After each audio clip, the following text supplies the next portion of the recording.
Today, we're going to be learning how squares are made.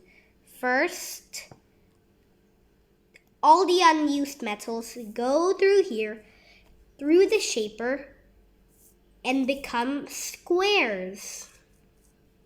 Then the squares go through this liquid and soften, so they're not hard like metal. Then they go, and there's this robot that presses these buttons to put colors on them. And then they go down all the way here to this catapult.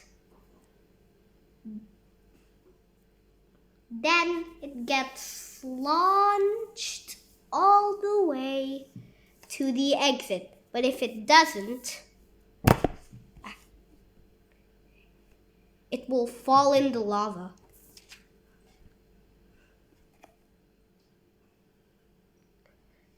Thanks for watching.